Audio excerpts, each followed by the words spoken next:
Sophie Durocher. Passionnée, cultivée, rigoureuse. Elle n'est jamais à court d'arguments. Pour savoir et comprendre, Sophie Durocher.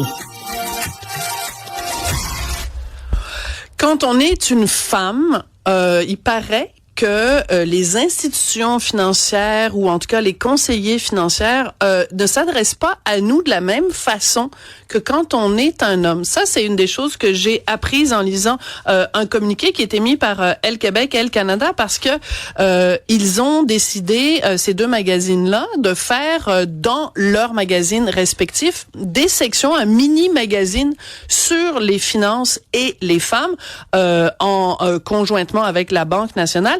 Moi, tout ce qui est finance personnelle, investissement, ça m'intéresse et je trouve que les femmes ne s'y intéressent pas suffisamment. C'est pour ça que j'avais envie d'en parler avec Sophie Benford, qui est présidente de KO Média et éditrice des magazines Elle Québec et Elle Canada. Bonjour Sophie.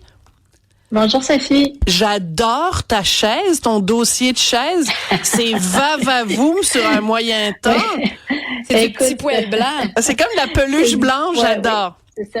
C'est pour couvrir la chaise grise, mais ouais, c'est confortable. Puis l'hiver, quand il fait froid, ça me permet de... Des fois, il fait froid dans les vieux édifices, fait que j'ai toujours ma fourrure, fausse fourrure. Ta fausse fourrure. Non, mais je le dis ça parce que, Sophie, évidemment, t'es éditrice du Elle Québec, du Elle Canada, t'es aussi le magazine Véro, tu sais, KO Média, c'est quand même très, très, très, très, très large. Mais là, on va parler plus spécifiquement de Elle Québec, Elle Canada, parce que avec la Banque nationale, donc, vous nous annoncez ça, qu'il va y avoir des mini-magazines pour parler de finances. Oui. Pourquoi c'est important de parler aux femmes de finances? Parce que pourquoi spécifiquement il y a des choses qui s'adressent aux femmes et qui sont pas les mêmes que pour les hommes? Ben, l'histoire fait que ce sont les hommes qui gèrent les finances à la maison. Les femmes s'occupent de faire rouler la maison, s'occupent de plusieurs dépenses, d'effectuer plusieurs dépenses, mais quand vient le temps de faire des placements, faire des investissements, gérer l'hypothèque, dans plus de 70% des cas, ce sont les hommes qui s'en occupent. C'est ça. On sait que, ouais, quand même. Et donc, les institutions financières connaissent ces statistiques-là et donc, s'adressent aux hommes, tu sais, parce que c'est eux qui ont les cordons de la bourse. Alors, puis on sait que l'autonomie des femmes passe par l'autonomie financière. Tu le disais, toi, en début d'entrevue, que c'est un sujet qui t'intéresse. C'est un sujet qui intéresse les femmes, mais les femmes ne se font pas confiance. Puis elles ne se font pas confiance. Là, je dis ça parce qu'il y a eu des études là, qui ont été menées. Et donc, tu sais, on dit que il y a à peu près 42% des femmes qui ont confiance en leur capacité. Ça veut quand même dire qu'il y a plus de 58% ouais. qui ne se font pas confiance. Fait que c'est beaucoup, c'est énorme. Et comment on peut se faire confiance? C'est en étant informé, c'est en connaissant plus de choses. C'est vrai que les sujets d'argent, les sujets de finances, les sujets de placement, c'est moins féminin. Quand on est dans tout le monde peut le constater, là, quand on est dans des soupers de filles, c'est moins le sujet prédominant, nos placements, notre rendement, combien on a fait, combien on paye, combien on a négocié notre prochaine hypothèque, combien on a réussi à sauver. Mais c'est des sujets qui sont souvent apportés par les hommes. Fait que c'est une question d'information. Plus on va être connaissante, plus on va savoir ce qui existe, plus on va savoir comment s'y prendre. Premièrement, c'est pas sorcier. C'est juste que des fois, quand on connaît pas le sujet, on a l'impression que c'est un jargon qu'on connaît pas puis que c'est un univers qu'on connaît pas. Mais c'est pas si sorcier.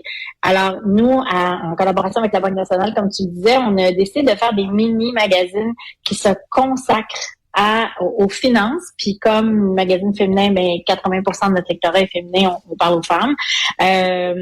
Et donc, on va aborder les sujets, les finances sur tous les aspects parce que, tu sais, il y a un côté émotif à la finance.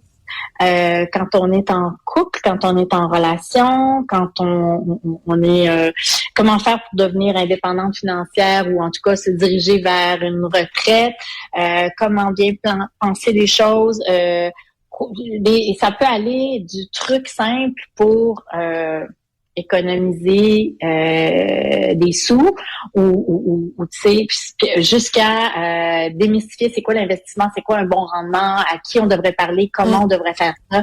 On veut pas devenir nous-mêmes des planificateurs financiers, c'est pas ça l'idée, mais l'idée c'est d'avoir assez d'informations, de donner assez d'informations pour pouvoir bien faire des choix éclairés, en fait. Voilà.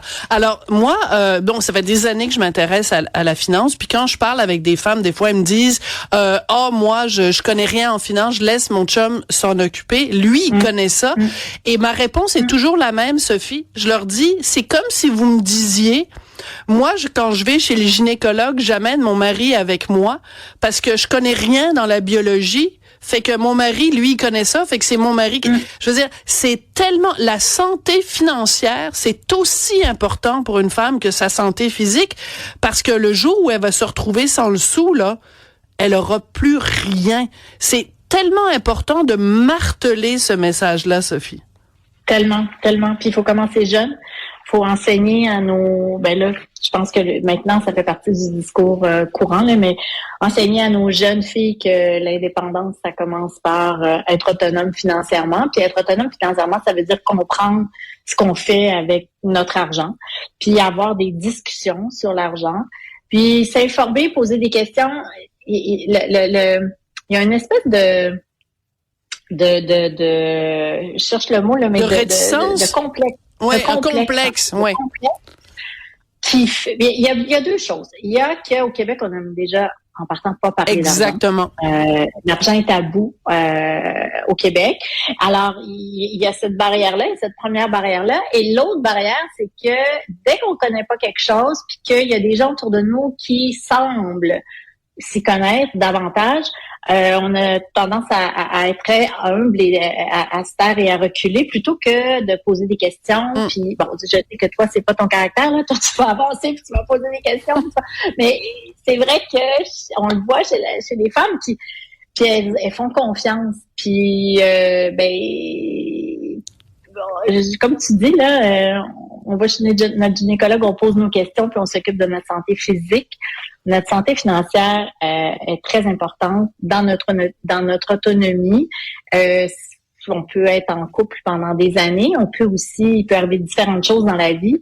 Et si on sait pas, tu sais, combien d'histoires on a vu, là, les placements à gauche et à droite, le mari décède, par exemple, puis la femme se retrouve avec des tas de papiers. Mais ça, c'est très important. Mais combien de fois on a vu, par exemple, un couple où le gars dit, moi, je vais payer l'hypothèque, puis toi, paye l'épicerie. Puis là, le couple se sépare, puis là, le gars, évidemment, il part avec la maison, puis la femme, qu'est-ce qu'il reste? Du steak haché dans le congélateur. C'est vraiment faire attention. Moi, ce que je trouve important aussi, Sophie, de dire et de rappeler, c'est la chose suivante. Quand vous allez rencontrer, que ce soit un conseiller financier, que ce soit quelqu'un pour renégocier votre hypothèque, ne laissez jamais la personne en face de vous parler à votre chum et pas à vous. Moi, ça m'est arrivé quelques reprises. Je suis devenue tellement bleue, là, je collais au plafond.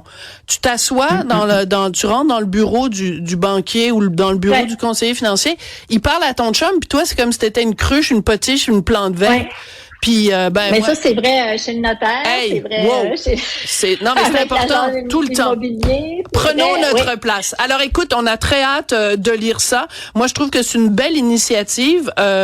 Merci beaucoup Sophie d'être venue nous en parler. J'espère que à la Banque nationale quand on y va que les gens nous évidemment s'ils font cette initiative là, je trouve vraiment que c'est une bonne initiative. Ils veulent parler aux femmes parce qu'ils ont compris que c'était important puis ils veulent parler aux femmes. Vraiment. Voilà, c'est pour ça que je voulais te donner la parole. Je trouve que c'est une excellente initiative. Merci beaucoup, Sophie Benford. Toujours un plaisir de te parler. Merci beaucoup, Sophie.